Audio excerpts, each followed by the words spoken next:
মনের মধ্যে ব্যথা আছে, দুঃখ আছে, কষ্ট আছে। মনের ব্যথা কাউকে বলে সমাধান পাও না। বন্ধুকে বলো, বন্ধু মনের দুঃখ সমাধান করতে পারে না।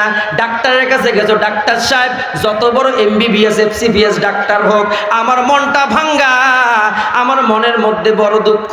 ডাক্তার আপনাকে ওষুধ দিতে পারবে না, বলবে মনের রোগের কোনো ডাক্তার, কোনো ওষুধ নাই, এই রোগের কোনো ডাক্তারও নাই। শরীরের মধ্যে কাটা গেলে ডাক্তার আছে, শরীরের ব্যথা হলে ডাক্তার আছে, ওষুধও আছে।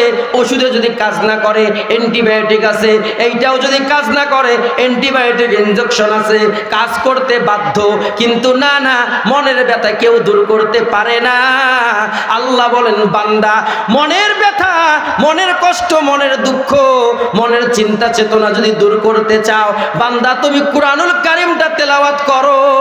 কুরআনুল কারীম তেলাওয়াত করার মাধ্যমে আমি আল্লাহ তাআলা তোমার অন্তরের যাবতীয় ব্যথা, কষ্ট, দুঃখ, আমি আল্লাহ কুরআনুল কারীমের খাতিরে সব কষ্টগুলো দূর করে দিব। বলেন সুবহানাল্লাহ। হুজুর মন গড়া কথা বলেন নাকি? বলে না না, মন গড়া কথা কেন বলবো?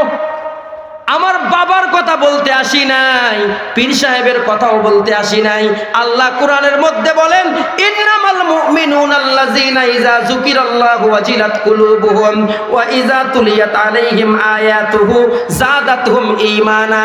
আল্লাহ বলেন, বান্দা কুরআনুল কারীম এমন একটা পাওয়ারফুল নূর, এই কোরআন যখন বান্দা তেলাওয়াত করবে এদের দুইটা উপকার হবে। এক নাম্বার উপকার হলো এদের ঈমানটা তাজা হয়ে যাবে, যাদাতহুম ঈমানা। আর দুই নাম্বার হলো এদের মনে যত বড় কষ্ট থাকুক না কেন, এই কোরআনুল কারীমের তেলাওয়াতের মাধ্যমে আমার আল্লাহ মনের দুঃখ কষ্ট দূর করে দিবে। বলেন সুবহানাল্লাহ। ভাগ্যের ভালো মন্দের ফয়সালা আমার আল্লাহর পক্ষ হতে হয়। এটার প্রতি যারা ঈমান এনেছে, মৃত্যুর পরে আবার পুনরায় কবরের জিন্দেগিতে আপনাকে আমাকে জীবিত করা হবে, এর উপর যারা ঈমান এনেছে, আল্লাহ বলেন, বান্দা এরা হলো ঈমানদার। আর যারা ঈমানের গুণ অর্জন করেছে এদেরকে দুনিয়ার জমিনে আমি আল্লাহ সম্মানিত করেছি। বলেন সুবহানাল্লাহ। বিশ্বাস করেছি আল্লাহ আছে, তবে আল্লাহ কোনোদিন দেখছি? বলেন দেখছি? আল্লাহকে কোনোদিন দেখি নাই। এরপরেও আল্লাহকে আমরা বিশ্বাস করি। এই যে ঠান্ডা যাইতেছে, সকাল 10টা বাজলেও লেপের তল থেকে বাইর হইতে মন চায় না, কিন্তু যারা ঈমানদার এরা দেখবেন ফজরের আজানে মুয়াজ্জিন যখন হাইয়া আলাস সালাহ বলে, এরা ঘুম থেকে উঠে কম্বলের মায়া সারে, বিবির মায়া সারে, ঠান্ডার সঙ্গে জিহাদ করে এই বান্দাগুলো বাথরুমের মধ্যে যায়া ওই টাঙ্কির ঠান্ডা পানি দিয়ে উযু বানায়। কিন্তু এরা নামাজ আদায় করে, এরা আল্লাহকে পরিচয় দেয়, আল্লাহ আমরা তোমার ঈমানদার বান্দা। কথা ঠিক কিনা? জীবনে কোনোদিন আল্লাহকে দেখি নাই, এরপরও বান্দা তুমি ফজরের সময় এই ঠান্ডা পানি দিয়ে কেন উযু করলা? বলে এই উযুর মধ্যে একটা ফায়দা আছে, বলে আল্লাহ আমাকে জান্নাত দিয়ে দিবে। বলে জান্নাত কি দেখছো নাকি? বলে না না, জান্নাত জীবনে দেখি নাই, তবে আলেমদের মুখ থেকে শুনেছি, মসজিদের ইমাম সাহেবের মুখ থেকে শুনেছি, খতিব সাহেবের মুখ থেকে শুনেছি, কিন্তু জান্নাত কোনোদিন দেখি নাই। এ বান্দা, তাহলে উযু করলে, নামাজ আদায় করলে আর কি লাভ আছে? বলে আল্লাহ জাহান্নাম থেকে আমাদেরকে মুক্তি দিবে। এখন যদি প্রশ্ন করা হয় যে জাহান্নামের ভয়ে এই ঠান্ডা পানি দিয়ে উযু বানাইলা, লেপের মায়া ছেড়ে দিলা, কম্বলের মায়া ছেড়ে দিলা, সুন্দরী বিবির মায়া ছেড়ে দিলা, এই ঠান্ডার মধ্যে নামাজ আদায় করলা, যেই জাহান্নামের ভয়ে, এই জাহান্নাম কি কোনোদিন দেখছো নাকি? বলে না না, জাহান্নাম কোনোদিন দেখি নাই, কিন্তু আমি জাহান্নামের ওয়াজ শুনছি। বলে কোথায় শুনেছো? বলে মসজিদের খতিব সাহেবের মুখে শুনেছি, তাবলীগের মেহনতের মানুষগুলোর কাছে শুনেছি, পীর মুর্শিদের কাছে শুনেছি, ওয়াজ মাহফিলে বক্তাগণ বলেছে তাদের কাছে শুনেছি, কিন্তু জাহান্নাম কোনোদিন দেখি নাই। আল্লাহ বলেন, বান্দা জান্নাত তো দেখলি না, জান্নাতের মায়ায় পড়ে বান্দা তুমি ফজরের সময় এই ঠান্ডাকে ঠান্ডা বললা না, বৃষ্টিকে বৃষ্টি বললা না, গরমকে গরম বলো নাই। বান্দা তুমি নামাজ আদায় করার জন্য ঘুম থেকে জাগো। আল্লাহ কোনোদিন দেখি নাই, বিশ্বাস করেছি। জমিনের মধ্যে এমন একজন পয়গম্বর ছিল, ওই পয়গম্বরের নাম হলো মুসা কালিমুল্লাহ। আল্লাহর সঙ্গে কথোপকথন করেছেন। তুর পাহাড়ে যায় মুসা নবী বলে, তুর পাহাড়ের দিকে আগাইতেছি, সামনে দেখি একটা আগুনের দলা দেখা যায়, আগুনকে ধরার জন্য দৌড় দিলাম। এমন সময় আসমান থেকে একটা আওয়াজ ভেসে আসলো, ইয়া মুসা ফাখলা'না আলাইক ইন্নাকা বিল ওয়াদিল মুকদ্দাসি তুয়া। হে মুসা, পবিত্র জমিন, জুতা পরে যাওয়া যাবে না। মুসা জুতা খুলে এরপরে প্রবেশ করো। হযরতে মুসা আলাইহিস সালাম অবাক হয়ে যায়, বলে ডান দিক থেকে যদি কেউ আওয়াজ দেয়, ডান দিক থেকে আওয়াজ ভেসে আসে, বাম দিক থেকে আওয়াজ দিলে বাম দিক থেকে আওয়াজ ভেসে আসে, সামনে ডাকলে সামন থেকে আওয়াজ আসে, পিছনে ডাকলে পিছন দিক দিয়ে আওয়াজ আসে, কিন্তু আমাকে জুতা খোলার আওয়াজ কে দিল? এই আওয়াজটা কেন জানি চতুর্পাশে ভেসে ভেসে আমার কানের মধ্যে আসতেছে। আমি বললাম, কে কে আওয়াজ দাও, তুমি কে? হঠাৎ করে আরশে আজিম থেকে আমার মাওলায় জানি বলতেছে, আনা রব্বুক, আমি তোর রব, আমি তোর রব। মুসা নবী আল্লাহর আওয়াজ পাইয়া আল্লাহর প্রেমে পাগল হয়ে যায়, আর ডাক দিয়া কয়, আল্লাহ তোমার আওয়াজ এত সুন্দর, না জানি তুমি কত সুন্দর, আর সহ্য হয় না, রব্বি আরিনি, ও আল্লাহ একটু দেখা দাও। আল্লাহ বলে, না না, দেখা যাবে না, এই চামড়ার চোখ দিয়ে আল্লাহকে দেখা যায় না। মুসা নবী কান্দে, আল্লাহ তোর দেখা না পাইলে বাড়ি যাব না। আল্লাহ তাআলা ডাক দিয়া বলে, মুসা রে, আমাকে যদি দেখতে চাও, উনজুর ইলাল জাবাল, পাহাড়ের দিকে তুমি তাকাও। মুসা নবী পাহাড়ের দিকে তাকায়, আল্লাহ তাআলা আরশে আজিম থেকে জমিনের দিকে ৭০,০০০ নূরের পর্দার উপর থেকে আল্লাহ একটু নূরের ঝলক জমিনের দিকে ছেড়ে দেয়। এই নূরের ঝলক জমিনের দিকে আসতেছে, আর মুসা নবী তাকায়া তাকায়া দেখতেছে আর হাসতেছে। আলো আসতেছে, মুসা নবী দেখতেছে আর হাসতেছে। কে আসতেছে? কে আসতেছে? আল্লাহ আসতেছে। আলো যখন কাছাকাছি আসছে, মুসা নবীর চোখ আর ধরে রাখতে পারে নাই। মুসা নবী বেহুশ হইয়া জমিনের মধ্যে পড়ে যায়, আর তুর পাহাড় পুড়ে সুরমা হইয়া যায়। কথা ঠিক কিনা বলেন? তার মানে বন্ধুরা আমার, এই চামড়ার চোখ দিয়ে একজন নবীর জন্য আল্লাহর দর্শন পাওয়া সম্ভব হয় নাই। আপনার আমার মতো বেনামাজির জন্য কি সম্ভব হয়? সুদখোরের কি সম্ভব হয়? জেনাখোরের কি সম্ভব হয়?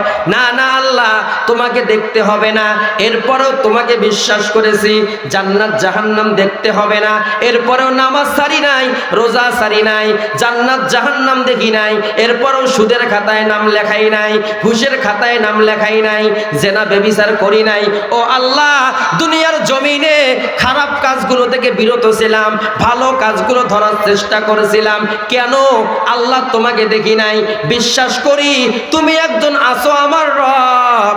আল্লাহ বলেন, বান্দা, যারা বিশ্বাস করেছো তারা হলো ইমানদার। আর এই জমিনের মধ্যে দুই শ্রেণীর মানুষকে আমি আল্লাহ সম্মান দান করলাম, এদেরকে আমার স্পেশাল বানায়া নিলাম, আমার ভিআইপি পারসন বানায়া নিলাম। এক নাম্বার হলো যারা ঈমান আনছে, আর দুই নাম্বার হলো ওয়াল্লাযিনা উতুল ইলমা দারাজাত, যারা কুরআনুল কারীমের ইলম যারা অর্জন করেছে, যাদের ভিতরে কোরআনের ইলম আছে, যাদের ভিতরে মাসলা মাসাইলের ইলম আছে, হাদিসের ইলম আছে। তার মানে যারা কোরআন পড়তে পারে, যারা কোরআন অনুযায়ী চলতে পারে, এই যারা ইলম যাদের ভিতর আছে, আল্লাহ বলেন এই ইলমওয়ালা মানুষগুলোকেও আমি আল্লাহ আমার স্পেশাল বান্দা বানায়া নিলাম। তাহলে বলেন তো, আমাদের মধ্যে আমরা যারা আছি, আমরা কিন্তু সবাই ইমানদার। কথা ঠিক কিনা বলেন? এ কথা বলেন না কেন? আমরা সবাই ইমানদার, এর মধ্যে কোনো সন্দেহ আছে? আমরা ইমানদার, তার মানে এক নাম্বার গুণটা আমাদের ভিতর আছে, আর দুই নাম্বার হলো কোরআনের গুণ আমাদের ভিতর নাই। 40-50 বছর পার হয়ে যায়, এমনও আল্লাহর কিছু বান্দা আছে যারা কোরআন এখনো পড়তে পারে না। বলেন তো আছে না না? এ মুসলমান ভাইরা আমার, কি বলবো দুঃখের কথা, যদিও কথাগুলো একটু কড়া হতে পারে, এরপরে বুকের মধ্যে হাত দিয়ে একটু চিন্তা করবেন সত্য না মিথ্যা। এমনও বান্দা আছে যারা কোরআনুল কারীম পড়তে পারে, হুজুর আমি কোরআন পড়তে পারি। কয় বছর থেকে পড়তে পারো? বলবে হুজুর 30 বছর থেকে কোরআন পড়ি। একজন হাফেজ সাহেবকে সামনের মধ্যে বসাইবেন আর ওই আল্লাহর বান্দাকে বসাইবেন, কোরআন পড়বে, আউযু বিল্লাহটাও ঠিক মতো পড়তে পারে না। এমন কোরআন পড়নেওয়ালা আছে না নাই? আছে না নাই? কোরআন পড়লে অনেকগুলো লাভ আছে, অনেকগুলো ফজিলত আছে। আল্লাহর নবী হাদিস শরীফের মধ্যে বলেন, মান ক্বারা হারফাম মিন কিতাবিল্লাহি ফালাহু আশরু আমসালিহা। আল্লাহ বলেন, বান্দা সহি শুদ্ধভাবে কোরআনুল কারীমের একটা যদি তুমি হরফ পড়তে পারো, একটা হরফের কারণে আমি আল্লাহ তাআলা একটা নেকি তোমার আমলনামায় লিখে দেব। কিন্তু বন্ধুরা আমার, এই একটা নেকির এত দাম, এত দাম। আল্লাহ বলেন, বান্দা একটা নেকি অর্জন করবা ঠিক, কিন্তু আমি আল্লাহ তাআলা এই একটা নেকিকে 10 গুণ বাড়ায়া 10টা নেকি তোমার আমলনামায় লিখে দিব। একটা হরফ তেলাওয়াত করলে 10টা নেকি পাওয়া যায়, 2টা হরফ পাঠ করলে 20টা নেকি পাওয়া যায়, 3টা হরফ পাঠ করলে 30টা নেকি পাওয়া যায়। এখন উদাহরণ স্বরূপ কিতাবের মধ্যে লেখছে, ধরেন আলিফ লাম মিম। এই যে আলিফ লাম মিম পড়লেন, আলিফ লাম মিম পড়ার কারণে আল্লাহ বলেন, বান্দা এই আলিফ লাম মিমের মধ্যে 3টা হরফ আছে। এই 3টা হরফ যে তুমি পাঠ করেছো, একটা করে হরফে হরফে 10টা করে নেকি পাইছো। আর আলিফ লাম মিম পড়ার কারণে 30টা নেকি তোমার আমলনামায় আমার আল্লাহ লিখে দিছে। দুঃখের কথা, আমরা যদিও অনেকেই কোরআন পড়তে পারি, কিন্তু এমন জায়গার মধ্যে ভুল করি, এমন জায়গায় ভুল করি, অর্থ পরিবর্তন হয়। 20টা গুনাহ সওয়াবের জায়গায় 40টা করে গুনাহ হয়। কয়টা করে গুনাহ হয়? 40টা। বলে কেমন করে আমরা পড়ি তা 40টা গুনাহ হয়, একটাও সওয়াব হয় না? এই যে বললেন আলহামদুলিল্লাহি রাব্বিল আলামিন, কোরআনের মধ্যে কয়েকটা হরফ আছে একটু ব্যতিক্রম, হা আবার 2টে আছে, একটা গলার মাঝখান দিয়ে বাইর হয় আর একটা গলার শুরু থেকে বাইর হয়। বন্ধুরা আমার, এই যে আলহামদুর জায়গায় আপনি আলহামদু বলে পড়ে ফেললেন, অর্থটা পরিবর্তন হয়ে গেল। অর্থটা পরিবর্তন হওয়ার কারণে আপনার আমলনামায় সওয়াবের বদলে আমার আল্লাহ তাআলা গুনাহ লিখে দিছে। এই মাখরাজের উচ্চারণ জানতে হলে বাড়ির থেকে হবে না, প্রাইভেট মাস্টার রাখিও হবে না। দ্বীনের মার্কাজ মাদ্রাসা ছাড়া এই ধর্মীয় জ্ঞান বাড়ির থেকে পাওয়া যায় না। কথা ঠিক কিনা কন? ইউটিউব থেকে ধর্মীয় জ্ঞান পাওয়া যায় না, ফেসবুক থেকে কোরআনের জ্ঞান পাওয়া যায় না। এখন তো নামাজ পড়বে যায়ও বিপদ। আমরা তো মসজিদের ইমামতি করি, আমাদের মুসল্লিরা একজন করি শাইখুল হাদিস, একজন করি হল মুফতি। কি কন? ফতোয়ার কোনো শেষ নাই। হুজুরের শুক্রবারের দিন মসজিদের মধ্যে বসিয়ে একটা ফতোয়া দিছে, সভাপতি হুজুরের কাছ থেকে বেড়ে কাটি নিয়ে ফতোয়া বদলে দিছে, এটা নয় এইটা। সেক্রেটারিকে তোমরা এটা করেই পেলে, এটা হবে না এইটাই হবে। উমরাই বড় বড় মৌলানা, কি কন? এই মৌলানাগুলোকে বেড়াই কর থাকি, এই হিফজুল কোরআন মডেল মাদ্রাসা থাকি, এটা ইউটিউব থেকে বাইর হয়। কত থেকে বের হয়? ইউটিউব থেকে বাইর হয়। জাগা মতন সূরা ফাতিহা ধরবেন, বুকের মধ্যে যে গুলি ধরেন, গুলি খাইতে রাজি, সূরা ফাতিহা বলতে রাজি হবে না। কথা ঠিক কিনা?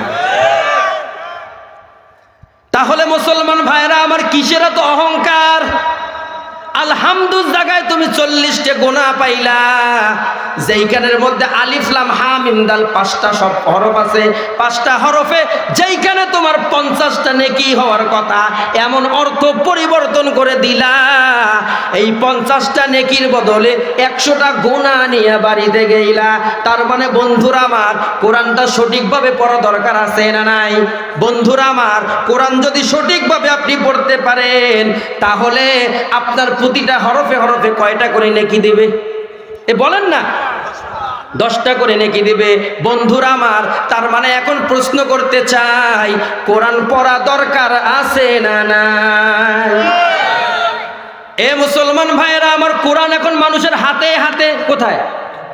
এই যে মোবাইলটা আছে, এই মোবাইলের মধ্যে কোরআনের অ্যাপস আছে না নাই? এ যুবক ভাইরা আছে না নাই?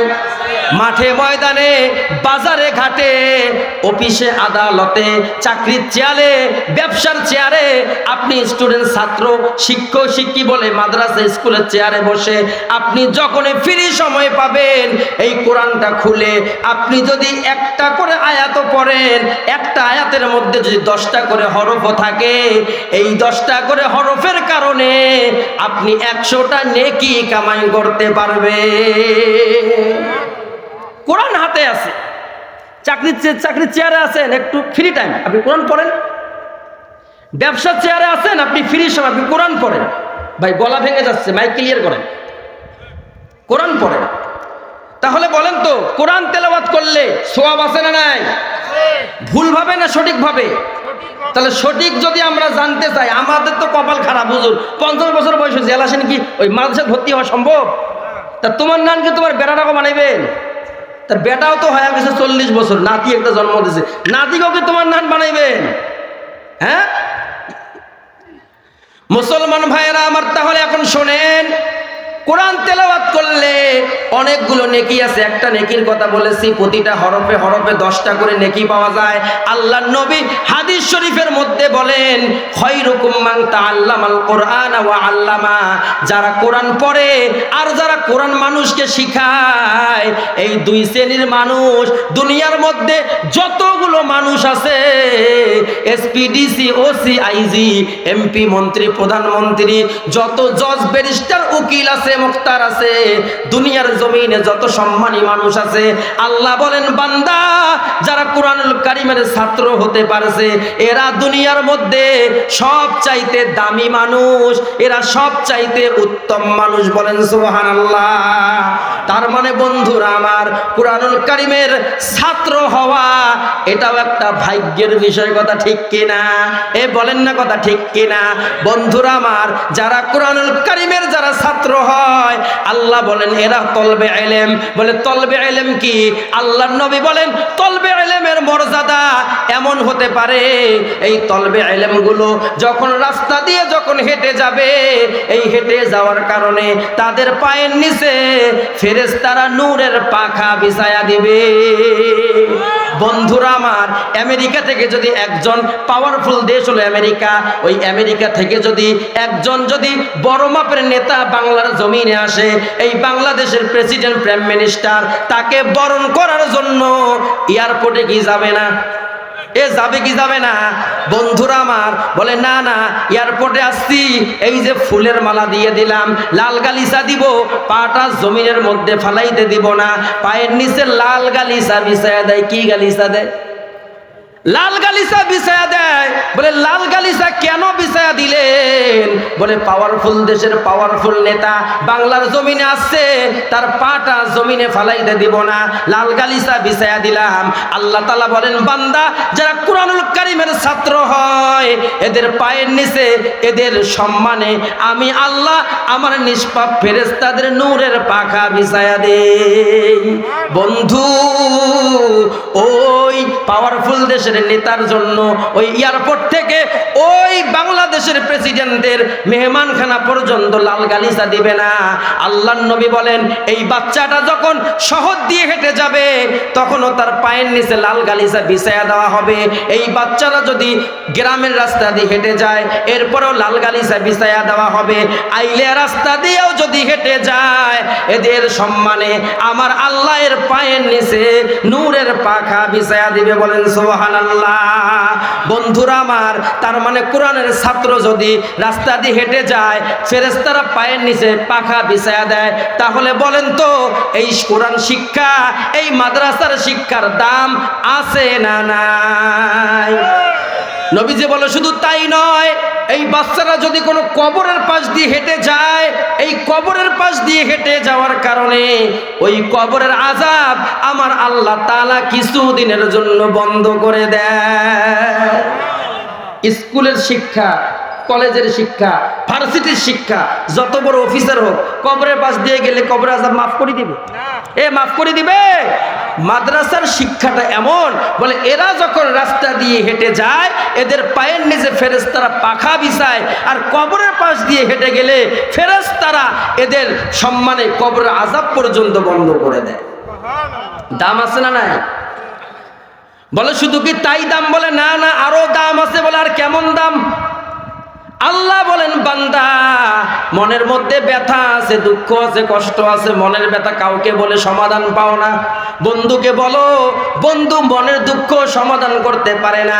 ডাক্তারের কাছে গেছো, ডাক্তার সাহেব যত বড় MBBS FCPS ডাক্তার হোক, আমার মনটা ভাঙ্গা, আমার মনের মধ্যে বড় দুঃখ, ডাক্তার আপনাকে ওষুধ দিতে পারবে না। বলবে মনের রোগের কোনো ডাক্তার, কোনো ওষুধ নাই, এই রোগের কোনো ডাক্তারও নাই। শরীরের মধ্যে কাটা গেলে ডাক্তার আছে, শরীরের ব্যথা হলে ডাক্তার আছে, ওষুধও আছে। ওষুধে যদি কাজ না করে অ্যান্টিবায়োটিক আছে, এইটাও যদি কাজ না করে অ্যান্টিবায়োটিক ইনজেকশন আছে, কাজ করতে বাধ্য। কিন্তু না না, মনের ব্যথা কেউ দূর করতে পারে না।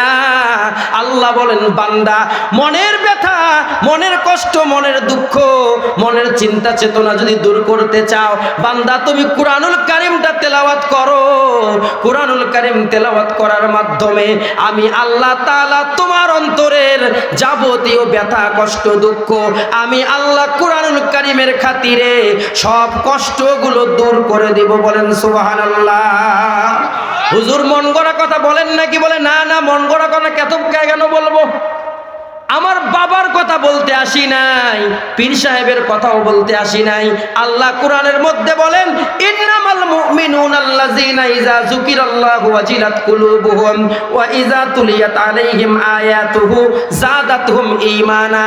আল্লাহ বলেন বান্দা কুরআনুল কারীম এমন একটা পাওয়ারফুল নূর, এই কোরআন যখন বান্দা তেলাওয়াত করবে এদের দুইটা উপকার হবে। এক নাম্বার উপকার হলো এদের ঈমানটা তাজা হয়ে যাবে, যাদাতহুম ঈমানা। আর দুই নাম্বার হলো এদের মনে যত বড় কষ্ট থাকুক না কেন, এই কোরআনুল কারীমের তেলাওয়াতের মাধ্যমে আমার আল্লাহ মনের দুঃখ কষ্ট দূর করে দিবে। বলেন সুবহানাল্লাহ। পড়ে দেখেন, কোরআন পড়ে দেখেন দুঃখ দূর হয় কি হয় না। ব্যবসায় যাবেন, একটু কোরআনটা পড়ে যান, দেখেন ব্যবসাটা কেমন হয়। ছাত্র ভাইয়েরা, স্কুলে যাবা, পরীক্ষা দিতে যাবা, কোরআনের দুইটা আয়াত পড়ে যাও, দেখো পরীক্ষাটা কেমন হয়। চাকরি ইন্টারভিউ দিতে যাবা, মানে কোরআন শরীফটা একটু পড়ে যাও, দেখো কেমন হয়। লাভ আছে না নাই? বলেন লাভ আছে না নাই? মুসলমান ভাইয়েরা আমার, কুরআনুল কারীমের লাভ অনেকগুলো আছে, সময় না থাকার কারণে বলতে পারবো না। হয়তো আর দুই একটা পয়েন্ট বলে আমি আমার আলোচনা শেষ করব। মুসলমান ভাইয়েরা আমার, আল্লাহ বলেন বান্দা কুরআনুল কারীমটা তুমি তেলাওয়াত করো, আর পারলে কোরআনটা তুমি বোঝো অথবা কোরআনটা তুমি মানো। কোরআন দিয়ে তোমার নিজের জীবনটাকে তুমি সাজাও, তোমার পরিবারটাকে সাজাও, তোমার সমাজটাকে সাজাও, তোমার রাষ্ট্রটাকে কোরআন দিয়ে সাজাও। বান্দা কুরআনুল কারীমের সংস্পর্শে আসো। তুমি যদি কুরআনুল কারীমের সংস্পর্শে আসতে পারো রে বান্দা, আমি আল্লাহ তাআলা দুনিয়া এবং আখিরাতে তোমাকে সফলতা দান করব। বলেন সুবহানাল্লাহ। বন্ধুরা আমার, মাস্টার্স পাস করবেন, সফলতা পাবেন না, কারণ বহু মাস্টার্স পাস আছে চাকরি পায় নাই, রিকশা চালায় খায়, আছে না নাই? বহু অনার্স মাস্টার্স পাস আছে, চাকরি পায় নাই, ছোট একটা দোকানদারি করে খায়, আছে না নাই? মুসলমান ভাইরা আমার, এই কুরআনুল কারীমটা আপনি তেলাওয়াত করেন, কোরআনটা আপনি মানেন, দেখবেন দুনিয়াতে সফলতা অর্জন করবেন। জীবনের মোড় ঘুরে যাবে, এমন করে ঘুরে যাবে আপনি কল্পনাও করতে পারবেন না। বন্ধুরা আমার, কি বলে আপনাদেরকে বুঝাই, আমি সময় পাই না। আমাদের আশেপাশে অনেকগুলো মানুষ আছে সেই ছেলেগুলো, ইয়ং জেনারেশনের অর্ধেক ছেলে আছে, এই ছেলেগুলো একসময় জুয়া খেলতো, একসময় মদ্যপান করত, নিজের মাকে পর্যন্ত আঘাত করত, বাবাকে আঘাত করত, টাকা দিত না, মা বাবার উপর জুলুম করত। কুরআনুল কারীমের সংস্পর্শে যাওয়ার পর এই ছেলেগুলো এখন নামাজ আদায় করে, মনে হয় আল্লাহর ওলি হয়ে গেছে। আছে না নাই? তাহলে তার জীবনের মোড় ঘুরে দিছে আল্লাহর কোরআন কথা, ঠিক কিনা? এ মুসলমান ভাইরা আমার, যেমনি ভাবে জীবনের মোড় ঘুরে গেছে, হযরত ওমর রাদিয়াল্লাহু তাআলা আনহু, হযরত ওমর একজন লৌহ মানব ছিল। কুরআনুল কারীমের সংস্পর্শে আসার কারণে হযরতে ওমর পরশ পাথরে পরিণত হয়ে গেছে। বলেন সুবহানাল্লাহ। হযরত ওমর শপথ করছে, আমি মুহাম্মদকে না হত্যা করে আসবো না। কাকে হত্যা করবে? কাকে? খোলা তরবারি নিয়ে দৌড় শুরু করছে। আরে মাইকের বিট কমান রে ভাই, সাউন্ড দেন, বিট কমান। হযরত ওমর খোলা তরবারি নিয়ে দৌড় শুরু করছে, মুহাম্মদকে না হত্যা করে আমি আসবো না। যাইতেছে নবীকে মারার জন্য।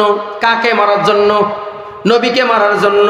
রাস্তার মধ্যে একজন আল্লাহর বান্দা ডাক দিয়ে কয়, ওমর কোথায় যাও? বলে আমি আমার মুহাম্মদকে হত্যা করার জন্য যাই। বলে না না, যাইও না, তোমার বাড়ির মধ্যে চলে যাও। তোমার বোন আর তোমার ভগ্নিপতি এই কুরআনুল কারীমের সংস্পর্শে আসছে, তার কোরআন তেলাওয়াত করে নবীকে মানে, তাদেরকে আগে তুমি সামলাও। হযরত ওমরের মাথাটা গরম হয়ে গেছে, আর নবীর দরবারে যায় না, এখন নিজের বাড়ির মধ্যে যায়। বলে কেন? বলে নিজের বোন আর ভগ্নিপতিকে দেখার জন্য। বাড়ির মধ্যে যায়, দেখে নিজের বোনটা কোরআন তেলাওয়াত করে, নিজের ভগ্নিপতি কোরআন তেলাওয়াত করে। ওমরের রাগটা আরো বেড়ে যায়। বোনকে ডাক দিয়ে বলে, বোন কোরআন ছেড়ে দাও। বলে না না, ছাড়বো না। বলে বাপদাদার ধর্ম ছাড়িয়ে কার ধর্মে চলে গেছো? চাবুক বের করছে, বোনের শরীরের মধ্যে আঘাত করে। বোনের শরীর ফেটে যায়, ফিনকি দিয়ে রক্ত বাইর হয়ে যায়। নিজের ভগ্নিপতিকে আঘাত করে, ফিনকি দিয়ে রক্ত বাইর হয়ে যায়। বলে না না, কোরআন ছাড়বো না। এক পর্যায়ে বোনেরও রাগ বেড়ে যায়, উমরকে আরো চেতার জন্য বলে জীবন দিব, কোরআন ছাড়তে পারবো না। কোরআনের তেলাওয়াত বাড়াইয়া দিছে, তহা মা আনজালনা আলাইকাল কোরআন লিতাশকা ইল্লা তাযকিরাতাল লিমান ইয়াখশা। আরবের মানুষ আরবি বুঝতো, আরবির অর্থ ব্যাখ্যা সবই বুঝতো। হযরত ওমর যখন কোরআন তেলাওয়াত শুনছে, হযরত ওমরের মাথাটা ঘুরে গেছে। হায় হায়, এটা কোন কিতাব? এ বোন একটু দাও তো, আমি পড়ি। বোন ডাক দিয়ে বলছে, ভাইজান আপনি তো হলেন নাপাক, আপনি গোসল করে আসেন, উযু বানায় আসেন, কারণ লা ইয়ামাসসুহু ইল্লাল মুতাহহারুন, অপবিত্র অবস্থায় এটা স্পর্শ করাও যাবে না। হযরত ওমর বলে, আমি তো গরম হয়েছিলাম, এই কোরআন আমাকে নরম বানায়া দিছে, আমার মনটা তো একদম ভেঙে গেছে। এখন আমি তাড়াতাড়ি গোসল করে আসলাম, উযুটা বানায় আসছি, বোনের হাত থেকে কোরআনটা নিলাম, কোরআনটা পড়লাম। আমি দেখি এটা তো কোনো কবির ভাষা নয়, এটা কোনো সাহিত্যিকের সাহিত্য নয়। হায় হায়, এই কোরআনটা কেমন করে আমার আল্লাহ তাআলা বানাইছে? এই কোরআন পড়ে আমার তো জীবনের মোড়টা ঘুরে গেছে। আমি কোথায় ছিলাম, কোথায় আসলাম, আর আমি কোন দিকে যাচ্ছি? আমি তো বড় জাহান্নামের আসামি হয়ে গেছি। এবার হযরত ওমর তরবারি নিয়ে নবীর দরবারে দৌড় দিছে। আমার নবী দারুল আরকামের মধ্যে সাহাবায়ে কেরামদেরকে কোরআন শিক্ষা দেয়। হযরত ওমর দরজার মধ্যে গিয়ে নক করছে, ভিতর দিয়ে সাহাবায়ে কেরাম ডাক দিয়ে বলে, তোমরা দরজা খোলো না, কারণ ওমর তরবারি নিয়ে দাঁড়ায়া গেছে, কাকে নাতে কাকে হত্যা করে ফেলে। হযরত ওমর দাঁড়ায় আছে, ভিতর দিক দিয়ে দরজা আরো শক্ত করে লাগায়া দিছে। নবী ডাক দিয়ে বলে, না না, তোমরা দরজা খুলে দাও। সেই ওমর আমাদেরকে মারার জন্য আসে নাই, বরং হযরত ওমর নিজে মরার জন্য আসছে। সুবহানাল্লাহ। মুসলমান ভাইরা আমার, দরজা খুলে দেয়, আমার নবী ওমরের সামনে দাঁড়ায়। হযরত ওমর আমাদের নবীর সুন্দর চেহারা দেখে চোখের পানি ছেড়ে দিছে, তরবারিটা হাত থেকে জমিনের মধ্যে পড়ে গেছে। হযরত ওমর নবীজির পা দুইটা জড়ায়া নিজের বুকের সঙ্গে চাপ দিয়ে ধরছে, আর ডাক দিয়ে কয়, নবী আমার, আমি চাইছিলাম আপনাকে জবাই করব, জবাই না করে মক্কায় ফিরে যাব না, কিন্তু নবী গো, আপনার কোরআন শুনে, আপনার সুন্দর চেহারা দেখে আমি আমার ভুলটা বুঝতে পারছি। এই যে তরবারিটা আপনার হাতে দিয়ে দিলাম, হয় এই তরবারি দিয়ে আমাকে জবাই করে দেন, আর না হলে কালিমা তয়বা পড়ায়া মুসলমান বানায়া দেন। হযরতে উমরের মতো কাফের, উমরের মতো মানুষের যদি এই কোরআনুল কারীম শোনার কারণে, পড়ার কারণে জীবনের মোড় ঘুরে গিয়ে জীবনে যদি সফলতা আসতে পারে, আপনারা বলেন তো, এই কোরআনের সংস্পর্শে যদি আমরা যাই, আমাদের জীবনের মোড় ঘুরবে কি ঘুরবে না? জীবনের সফলতা আসবে কি আসবে না? বলেন তো সফলতা আসবে কি আসবে না? এই জন্য কোরআনটা সঠিকভাবে পড়া দরকার আছে না নাই? আরো জোরে বলেন, আছে না নাই? কোরআনটা সঠিকভাবে বাড়ির থেকে পড়বেন না মাদ্রাসায়? কোথায় বলেন, সবাই বলেন। এই যে মাইকটি, আসলে আমি 1.5 ঘন্টা 2 ঘন্টা ওয়াজ করি, এই 8 ঘন্টা ওয়াজ করি, এগুলো কি মানুষকে মারার জন্য এলে মাইক আনেন? এটা মাইক সেটিং করে করবে পায় না। 34 নম্বর মাহফিল আজকে আমার, এটা একটা মাইক হলো? বক্তা ওয়াজ করবে? আজকের বক্তা সারা বাংলাদেশের সেই ভাইরাল বক্তা, এই ওয়াজ করবে এই মাইকে? এটা কোনো মাইক হলো? জীবনে আমি এমন মাইকে ওয়াজ করিনি। আপনাকে বারবার আপনি মোবাইল টেপেন, আপনি মাইক আপনি সেটিং করবেন না? আজকালকে আমার মাহফিল কি বলে ওটা, রৌমারিতে আছে। এই মাইক করে একদিন ওয়াজ করলে দ্বিতীয় দিন ওয়াজ করা যাবে? মাদ্রাসার শিক্ষা, এই শিক্ষাটার এই এখন কেমন হলো? মাইকটা ঘুরে না, মোবাইল টেপে 2 ঘন্টা ওয়াজ করা যাবে এখন? মাইক ভালো আছে, সেটিং করেন ভালো করে। মাদ্রাসার শিক্ষাটার এত দাম, বলে মাদ্রাসায় যদি কেউ শিক্ষা অর্জন করার জন্য, মাদ্রাসায় যাওয়ার জন্য যদি বাড়ির থেকে বের হয়, উলামায়ে কেরাম আছে, আল্লাহর নবী বলেন, মান সালাকা তরিকান ইয়ালতামিসু ফীহি ইলমান সাহালাল্লাহু বিহি তরিকান ইলাল জান্নাহ। যখন বাড়ির থেকে যখন বাইর হবে, সাথে সাথে আল্লাহ জান্নাতের রাস্তাটা সহজ করে দিবে। বলেন সুবহানাল্লাহ। জান্নাতের রাস্তা সহজ হয়ে যাবে। এজন্য মাদ্রাসার শিক্ষা শিক্ষিত হব এবং কোরআন পড়া দরকার আছে না নাই? এই জন্য আল্লাহর নবী বলেন, কুন আলিমান, বান্দা তুমি কোরআন পড়ো, আলেম হও। না না, কোরআন পড়ার মতো আমার বয়স নেই, কোরআন পড়তে পারবো না। আল্লাহর নবী বলেন, আও মুতাআল্লিমান, অথবা তুমি আলেমদের ছাত্র হও, যদি সেটাও হতে না পারো, আও মুস্তামিআন, আলেমরা কি বলে তোমরা তা শোনো, এটাও যদি না পারো, আও মুহিব্বান, আলেমদেরকে মোহাব্বত করো। কথা ঠিক কিনা? নবীজি আফসোস করে বলেন, উম্মতের আরে লা তাকুন খামিসান ফাতুহলাক, উম্মত তোমরা 5ম নম্বর হইও না। যদি তোমরা 5ম নম্বর হও, ফাতুহলাক, তাহলে আমার উম্মত তুমি ধ্বংস হয়ে যাইবা। কি হয়ে যাইবা? তাহলে 4টের মধ্যে আমাদের থাকা লাগবে। 1 নাম্বার হলো আলেম হতে হবে, অথবা ছাত্র হতে হবে, অথবা আলেমরা কি বলে তা শুনে আমল করতে হবে। তা আলেমরা ওয়াজ করবে, ডাইন কান দিয়ে ঢোকে, বাম কাজ দিয়ে বের করে দিবেন। কিসের ফজরের নামাজ? কি কন? এদিক ঢুকবে, এদিক দিয়ে বের হবে। তাহলে আমল করা সম্ভব? এই এত ওয়াজ মাহফিল, এত কিছু, এখন পর্যন্ত কোনো নিদারিয়ের মুখ দাড়ি ওঠেনি। এই বুড়ে হয়ে যা দাড়ি ধুছে তা, কি কন? বুড়ে হয়ে রোগ হয়, কাশতে মুতি ফেলায়, এখন তার ঢুকছে মরার ভয়। কি কন? এখন ধুইছে দাড়ি। এত মসজিদের খতিব, এত মনে করো তবলিগ, এত পীর, এই ইস্তেমার রাস্তায় ঢোকা যায় না, 3 ঘন্টা খাড়া থাকা ব্রিজের মধ্যে। কই পীরের ওয়াজ শুনে কই তোমার মুখে দাড়ি ওঠে? কই তোমরা এত খতিবের ওয়াজ শুনিয়ে প্রতি মাসে মাসে খতিব পাল্টান? এই খতিব চলবেন নয়, আরো বড় শিক্ষিত লাগবে, মাওলানা হবেন, এবার মুহাদ্দিস লাগবে, এটা মুফতি লাগবে। কই মুখত তো দাড়ি ওঠে নাই। কোনোদিন কোনো বক্তার ওয়াজ শুনি কোনো মানুষ কবার বানান, আমি ওয়াজ শুনি পরের দিন ফজরের নামাজটা জামাতের সাথে পড়ছি। কি কর? তার মানে আলেম তো হবার পাইলাম না, আলেমের ছাত্র হবার পাইলাম না। আলেমরা কি বলে তা ওই শুনিয়ে দিয়ে বের করে দিলাম, উৎসে গেল, ধরে রাখতে পারলাম না। তাহলে আও মুহিব্বান, আলেমদের মোহাব্বত করা লাগবে। কথা ঠিক কিনা কন? এইটা ছাড়া আর গতি নাই, এটা ছাড়া কি নাই? গতি নাই। কারণ যে কইলাম আলেম হবার পাইনি, ছাত্র হওয়ার বয়স নাই।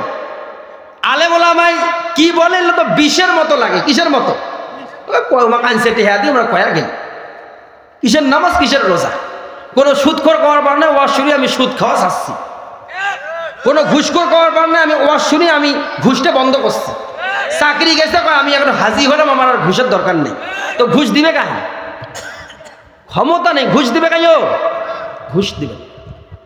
তার মানে কি হলো?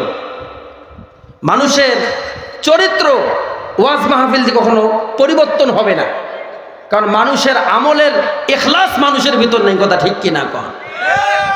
মানুষ আছে শুধু ক্ষমতার গরম নিয়ে। কিসের গরম নিয়ে? ক্ষমতার গরম, রক্তের গরম, টেহা পয়সার গরম।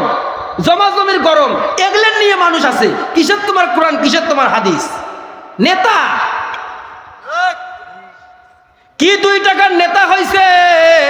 মানুষ তো পীরেও দেয় না বসবে, আর বিভিন্ন মাহফিলে যে বড় বড় চেয়ারের মধ্যে বসে বড় বড় লেকচার মারবে। কাইও যদি কিছু কয় কালকে সকাল 10টার আগে তোর পাও ভাঙবো। কয়টার আগে? কয়টার আগে? নেতা 10টার আগে তোর পা ভাঙবে। এই কথা শুনি এখন গরিব মানুষরা এত ঘুম নাই। বউ কয় কে মন খারাপকে ভাতও খাইলেন না? কয় ভাত খাইলাম না সকাল 10টা। কি কয়? কে কয় সকাল 10টায় কি হয়েছে? কয় সকাল 10টায় নেতায় মোর পাও পাও ভাঙবে, মুই কি আরো ঘুমবের ভাঙ? এই চিন্তায় তো মোর ঘুম ধরবেন না। এই যে বউ এক সান্ত্বনা দেয় রাত 10টার সময়, না না সকালে তোমার পাও ভাঙবেন না, তোমরা চিন্তা করেন না। গ্রামত কি ময়মুরব্বী নাই? মেম্বার চেয়ারম্যান আছে গ্রামের মধ্যে, কত মনে করো জ্ঞানীগুলি লোক আছে না নেই? কোন আছে না নাই? রাত 10টার সময় যেই নেতায় কইছে তোর সকাল 10টায় পা ভাঙবো, রাত 10টায় বাড়ির মধ্যে গেছে রাগ নিয়ে। এখন বাড়ির মধ্যে খানার টেবিলে বসছে, বউ কয় হাত মুখ কেন ধুয়ে আসি, ভাত চারটে খাও। কিন্তু এই রাত 10টায় বিকেলবেলা এর বউ ফির ওই বাথরুম টাইচ করা, বাথরুম নেই নেতার বাড়ি তো টাইচ করা হবে, কি ঘর টাইচ করা যে বাথরুমের মধ্যে ওই সাবান, ইটের সাবান দিয়ে যে কাপড় চোপড় ধোয় নাই, তা ওই ফেনাটা পরিষ্কার করেনি। এই বাথরুমে গেছে হাত মুখ ধুবে, এখন 2 পাও একবারে গেছে। কয় পাও? পিছলে তো আরো পিছলে নেলফা হয়েছে। কি হয়েছে? নেলফা হয়েছে। আচ্ছা 2 পাও যদি একবারে যায়, এনকে আরো ব্রেক ধরে পাবে? এর ব্রেক আছে? এর তোর ব্রেক নেই। 2 পাও একবারে গেছে, যায়া তো নেতা ওই পায়খানার যে প্যানের মধ্যে পড়ে যায়, তার কোমরের হাড় দুখান ভাঙে গেছে। এখন এই খাটলির মতো করে বাইর করতেছে, অ্যাম্বুলেন্স হরেন দিয়ে বাড়ির মধ্যে ঢুকছে। ওই যে গরিব মানুষ, এই লোকটা মনে মনে চিন্তা করে আমার গ্রামের মধ্যে কার কি হলো, এত রাইতে আমার গ্রামের মধ্যে অ্যাম্বুলেন্স কে? বড় লোক তো বেরবার নয়, কি বেড়ায়? তোমার মতন যারা মনে করেন গরিব মানুষ ওয়াশরুমে আসছেন, তোমরাই বেড়াইবেন। যত দুঃখ থাক ভয় থাক বেড়াইবেন তো। হুজুর আমি বেড়াইছি, কার কি হলো? আমি টাকায়া দেখি যে এই নেতা আমাকে হুমকি দিছে সকাল 10টায় আমার পাও ভাঙবে, রাত 10টায় খাটলির মতো করে বের করবে। আমি অ্যাম্বুলেন্সের কিনারের মধ্যে কানটা বাজায় চোখটা দিয়ে বলি, নেতা তোমার খবর কি? মুখ মাফ করে দাও। আল্লাহ বলে, বান্দারে রক্তের গরম দেখাইও না, ক্ষমতার গরম দেখাইও না, বান্দার টাকার গরম দেখাইও না। এমন করে তুমি পিচ্ছিল খায়া পড়বা, বান্দা ব্রেক ধরতে পারবা না। এই গরম, এগুলো ওয়াজ মাহফিল দিলে পরিবর্তন হবে না। নিজের ইখলাস লাগবে, আমল লাগবে। কথা ঠিক কিনা কোন? আলেমদের কথা মানুষ আমলে নেয় না, আলেমের ওয়াজে নামাজি হবে না। এজন্য আমাদেরকে 5ম নম্বর যেহেতু হওয়া যাবে না, এই 4 নম্বর আলেমদের মহব্বত করা লাগবে। কথা ঠিক কিনা? হুজুর আলেমদেরকে কেমন করে মহব্বত করব? আলেম যেই মাদ্রাসা, যেই কারখানা থেকে আলেম বাইর হয়, এই মাদ্রাসায় মহব্বত করা লাগবে। আপনার একটি টাকা, আপনার একটা ইট, আপনার একটা সিমেন্ট, আপনার বালু, আপনার বাড়ির পানিও আনি যদি মাদ্রাসার কাজে লাগাইয়া একটা মাদ্রাসা যদি পরিপূর্ণ হয়, এই কোরআনে হাফেজগুলো রাত 3টা থেকে শুরু করি রাতের 9টা পর্যন্ত মাদ্রাসায় পড়াশোনা করবে, প্রত্যেকটা হরফে হরফে 10টা করে নেকি পাঠ করবে, আর কতগুলো জায়াত পড়বে তার কোনো গণনা নাই। আল্লাহ বলে, বান্দা তোমার একটা ইট, একটা টাকা মাদ্রাসার কাজে দেওয়ার কারণে এই যতগুলো ছাত্র প্রতিদিন যতগুলো আমল করবে, এই পরিমাণ আমলের সওয়াব তোমার আমল নামায় প্রতিদিন আল্লাহ অটোমেটিক ভাবে ঢুকতে থাকবে। বলেন সুবহানাল্লাহ। বন্ধুরা আমার, তার মানে এই এলাকার মধ্যে একটা মাদ্রাসা হোক, দ্বীনের একটা মার্কাজ হোক, ধর্মীয় শিক্ষার একটা কারখানাই মাঝে এলাকার মধ্যে হোক, আমরা চাই কি চাই না? জোরে বলেন, চাই কি চাই না? এই আওয়াজে মানি না, আরো জোরে বলতে হবে চাই কি চাই না? তাহলে আমাদের দায়িত্ব এই মাদ্রাসাকে প্রতিষ্ঠিত করা, এই মাদ্রাসার দিকে নজর দেওয়া, মাদ্রাসায় কোন কোন কাজে কি কি ব্যয় হয় আমাদের এই দায়িত্ব। কারণ এই মাদ্রাসার মুহতামিম সাহেব আব্দুল মমিন ভাই একাই করতে পারবে না, আমাদেরকে সকলকে নিয়ে এই মাদ্রাসাটাকে প্রতিষ্ঠিত করবে। একদিন এই মাদ্রাসা হাফিজি হবে, একদিন কওমি হবে। এখান থেকে প্রতি বছর ছাত্রদের মাথায় পাগড়ি পরানো হবে। আমাদের এলাকার মধ্যে একটা মাদ্রাসা, আল্লাহর নবী হাদিস শরীফের মধ্যে বলেন, মাই ইউরিদিল্লাহু বিহি খায়রান ইউফাক্কিহু ফিদ্দিন। আল্লাহ তাআলা যাকে ভালোবাসেন, যার ভালো চান, যার মঙ্গল চান, তাকেই একটা ধর্মীয় জ্ঞান, ধর্মীয় ইলমের জ্ঞান দিয়ে দেন। এই হাদিসের আলোকে মুহাদ্দিসিন কিরামগণ ব্যাখ্যা করছে যে এলাকার মানুষদেরকে আমার আল্লাহ তাআলা পছন্দ করে, ভালোবাসে। ওই এলাকার মধ্যে একটা ধর্মীয় শিক্ষা, একটা মাদ্রাসা ওই এলাকার মধ্যে আল্লাহ তৈরি করে দেন। বলেন সুবহানাল্লাহ। নিঃসন্দেহে এই এলাকার মানুষদের আল্লাহ ভালোবাসেন, আল্লাহ ভালো চান। কথা ঠিক কিনা কন? ওই যে মাঝে মাঝে কয় নিজের ভাল নিজে বুঝলু নে, কি কন? পাগলও ভালো বোঝে, তুইও ভালো বুঝলু নে। কথা ঠিক কিনা কন? তা আমাদের ভালো চাইছেন আল্লাহ, কে চাইছেন?